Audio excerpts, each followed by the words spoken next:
E tem mais um trecho do vídeo do discurso do Lula. Aliás, o Vila vai gostar de comentar esse, já comentou de passagem no Jornal da Manhã hoje.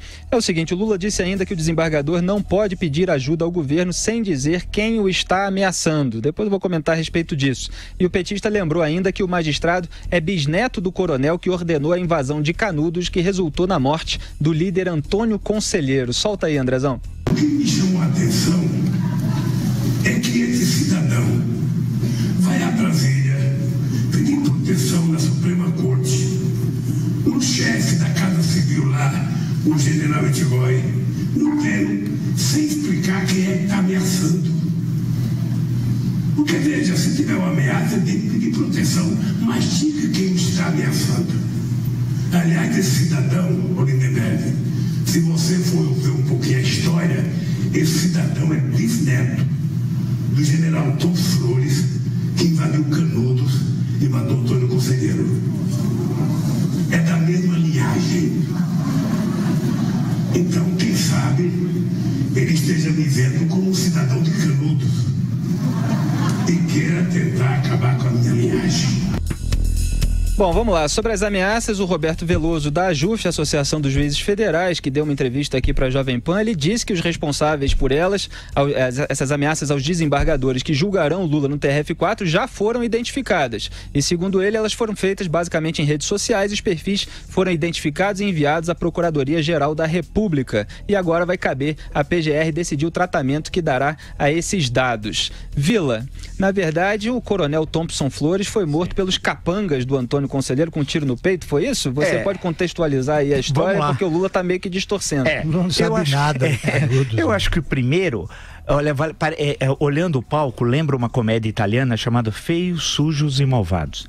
Assistam, hoje nós estamos no momento das referências, já citei o ABC de Luto, assistam Feios, Sujos e Malvados, é igualzinho, dá medo de ver quem está no palco, você não passaria em frente a esse pessoal, realmente é perigoso. Vamos por partes.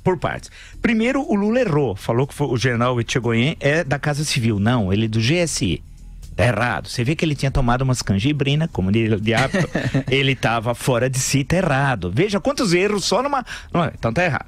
Segundo, o Thompson Flores nunca foi general, era coronel. Na Guerra de Canudos tinham 3 generais, o comandante da 4ª Inspeção, o general Arthur Oscar, e o comandante da primeira coluna e da segunda coluna. Da primeira é João da Silva Barbosa, da segunda Cláudio do Amaral Savagé. Portanto, esses eram os 3 generais.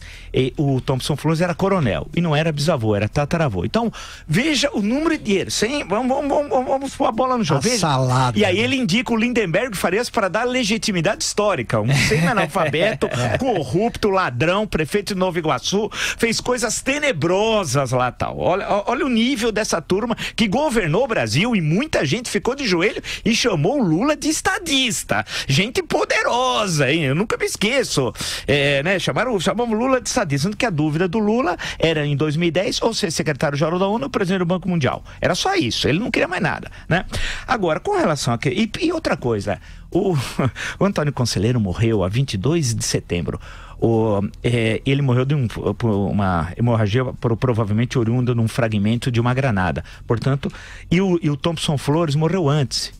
Morreu por volta de julho, 2 meses antes. Então perceba, não dá. Ele tá falando tudo errado. Ele nem sabe, alguém cantou essa bola para ele. Cercado por idiotas também, né? Alguém contou essa história.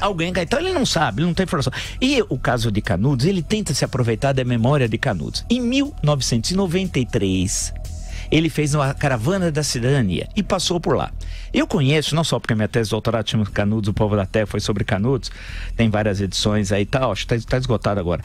Mas aí, eu te conheço muito bem Canudos e tal, não precisava, a tese eu tinha de fazer nos arquivos, historiador trabalha com arquivos. Eu tive no Arquivo do Exército, li todas as ordens do dia, os documentos, tive na Bahia lendo os documentos eclesiásticos, busquei as informações sobre o Conselheiro, publiquei 5 livros sobre o assunto. Portanto, ele tá falando um negócio que ele nem sabe e tal. E ele passou passou por lá em 93 e quis também falar de Canudos, tal, misturou tudo.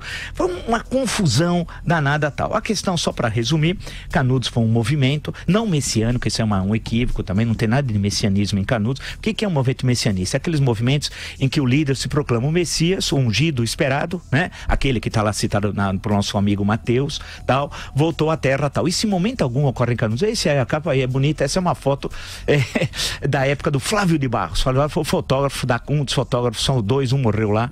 Quem está vendo na internet está vendo a capa do livro do Marco Antônio Villa, Canudos, o Povo da Terra.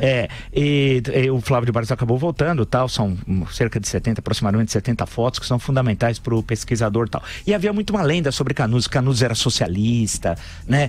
Canudos tinha propriedade privada, a escola era paga, mas inventaram, o pessoal de teologia da libertação transformou o conselheiro num teólogo da libertação, umas doideiras, tal. O que era? Era uma comunidade fundada, provavelmente em torno de junho, alguns estimam que fosse até no dia 13 de junho de 1893, no sertão da Bahia, uma região muito pobre, no nordeste da Bahia, muito seca, e ele era um beato.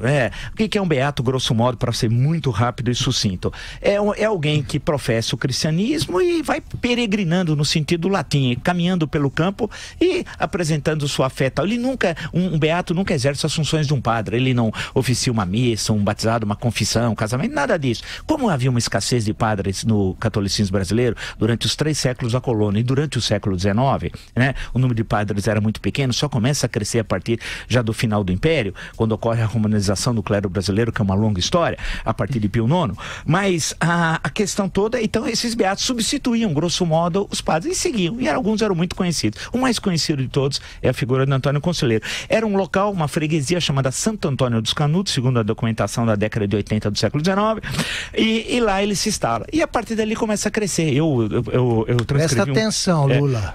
Começou a crescer. E as pessoas começam a ir para lá e começam a se instalar. E aquela comunidade começa a crescer e cria problemas para o governo da Bahia. Começou a república. Vocês imaginam que foi essa república no início? Só a Revolução Federalista foram centenas de degolados, fuzilamentos sumários. A Revolução Federalista foi nos estados Rio Grande do Sul, Santa Catarina e Paraná. A revolta da Armada, a Marinha era chamada de Armada, cerca o Rio de Janeiro, bombardeia o Rio de Janeiro. É terrível o começo da república tal. E Canudos mais ou menos está nesse mesmo momento histórico. Começa ainda no final a fundação do Arraial, no começo do governo Floriano, e o incidente é no governo Prudente de Moraes, que é o primeiro governo civil, e que não teve, quando foi eleito, sem ter voto, não teve eleição no Rio Grande do Sul, Paraná e Santa Catarina, porque não tinha condições de ter eleição, né? E ele era pressionado, o Prudente de Moraes, pelos florianistas, que eram saudosos do Marechal Floriano, que morreu em 1895, tanto que ele era chamado Prudente demais, né? Achavam, o Prudente de Moraes, tal. E aí envolve-se a questão do incidente numa primeira expedição contra Canudos, que transformam o Arraial em monarquista, diz que a princesa Isabel mandava armas, que tinha oficiais austríacos, delírio puro. O que interessa, teve 4 expedições, foi a maior expedição até hoje do Exército Brasileiro em território nacional. A 4ª expedição foi de final de março de 1897 até a destruição do Arraial no dia 5 de outubro. Foi a primeira guerra civil no Brasil com correspondente de guerra. Um deles provavelmente escreveu o maior livro do século XX brasileiro, que é Euclides da Cunha, que posteriormente, em 1902, publica Os Sertões. Ele foi correspondente do jornal O Estado de São Paulo. Mas teve outros, teve 12 correspondentes e tal. Tem as fotografias, tem toda a documentação, e acabou sendo destruído o Arraial com a participação, inclusive, do Batalhão Paulista, porque teve 4 batalhões policiais, Amazonas, Pará, Bahia e o de São Paulo, que é onde hoje é a rota ali na Avenida Tiradentes. Foram 450 soldados, voltou 1/3. E que foi a Canudos, tal. Bem, então Canudos, e a figura do Antônio Conselheiro não tinha nada de política, ele não estava nem aí com político, tomar poder político, falar em socialismo. Ele era um cristão e que tinha como base a Bíblia e os valores do cristianismo, grosso modo, da era patrística, que são os primeiros séculos do cristianismo. É isso. Portanto, não tinha ideia ocidental, como alguns falavam que ele leu Thomas Moros, não tem socialismo, não tem nada disso. É um líder religioso que criou uma comunidade sertaneja num lugar muito difícil a sobrevivência. Em síntese é isso. Ele quer se apropriar da memória de Canudos, dizer que ele é o Antônio Conselheiro, né? E que agora ele está lutando contra as forças. Ele nem sabe o que ele fala. É um cachaceiro que não sabe absolutamente nada e o lugar dele é na cadeia.